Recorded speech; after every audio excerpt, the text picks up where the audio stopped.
আজ আমরা জানব কোন টিপসগুলো সবচেয়ে দ্রুত রক্তে শর্করা কমাতে সাহায্য করে। শুধু তাই নয়, এগুলো শরীরকে ফ্যাট বার্নিং মোডেও নিয়ে যায়।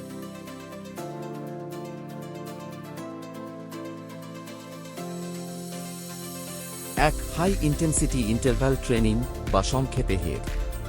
মাত্র কয়েক মিনিট জোরে দৌড়ানো, বার্পি বা জাম্প স্কোয়াটের মতো ছোট এক্সারসাইজ রক্তে জমে থাকা অতিরিক্ত শর্করা দ্রুত খরচ করে ফেলে। একটি গবেষণায় দেখা গেছে, টাইপ 2 ডায়াবেটিস রোগীরা মাত্র 10 মিনিটের হেড করলে খাবারের পর রক্তে শর্করা প্রায় 30% কমে যায়। 2, অ্যাপল সাইডার ভিনেগার বা সংক্ষেপে এসিভি। এসিভিতে থাকে অ্যাসেটিক অ্যাসিড, যা খাবারের পর রক্তে শর্করার হঠাৎ বৃদ্ধি 30 থেকে 34% পর্যন্ত কমাতে পারে। 2004 সালে জাপানের একটি স্টাডিতে দেখা যায়, উচ্চ কার্বোহাইড্রেট খাবারের সঙ্গে ভিনেগার খেলে রক্তে শর্করার স্পাইক নাটকীয়ভাবে কমে যায়। টিপস: 1 টেবিল চামচ এসিভি 8 আউন্স পানিতে মিশিয়ে কার্বো সমৃদ্ধ খাবারের পরে খেলে উপকার পাওয়া যায়।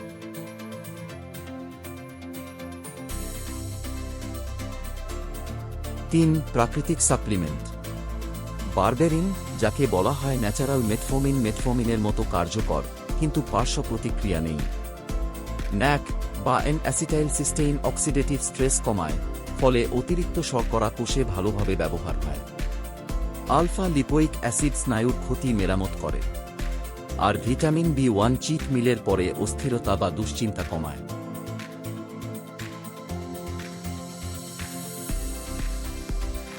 খাবারের পর হাঁটা, এটা অনেকেই জানেন না, কিন্তু বেশ উপকারী। খাবারের 20 থেকে 30 মিনিট পরে যদি আপনি হাঁটেন, তাহলে ইনসুলিন ছাড়াই রক্তে থাকা গ্লুকোজ সরাসরি পেশি ব্যবহার করে খরচ হয়ে যায়। ভারতের একটি গবেষণায় দেখা গেছে, খাবারের পরে হাঁটা শুধু রক্তে শর্করাই নয়, ট্রাইগ্লিসারাইডও কমাতে সাহায্য করে।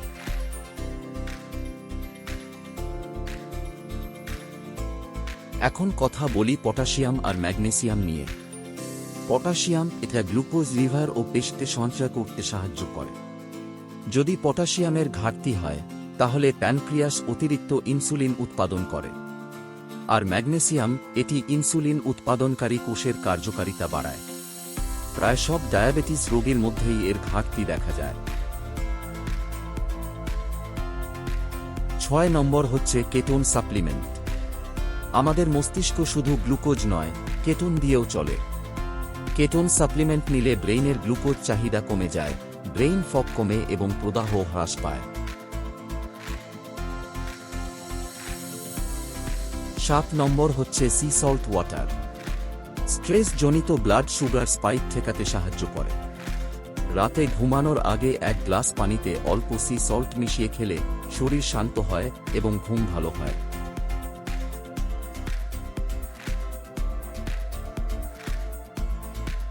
8 নম্বর হচ্ছে ড্রাই ফাস্টিং, আর এটা হচ্ছে সবচেয়ে শক্তিশালী পদ্ধতি। ড্রাই ফাস্টিং মানে পানি ও খাবার দুটোই বন্ধ। শরীর হালকা ডিহাইড্রেশন অনুভব করে, এতে কিছু বিশেষ হরমোন সক্রিয় হয়, যা ইনসুলিনের বিপরীতে কাজ করে। ফলে রক্তে শর্করা দ্রুত কমে, গ্রোথ হরমোন বেড়ে যায়, ফ্যাট বার্নিং ও কেটোন উৎপাদন বাড়ে। মধ্যপ্রাচ্যের অনেক মানুষ রমজান মাসে ড্রাই ফাস্টিং করেন এবং বৈজ্ঞানিকভাবে প্রমাণিত হয়েছে এতে ইনসুলিন সেন্সিটিভিটি উন্নত হয়। এখন প্রশ্ন হল, আপনি কি কখনো হেড বা অ্যাপল সাইডার ভিনেগার খেয়ে রক্তে শর্করা নিয়ন্ত্রণের চেষ্টা করেছেন?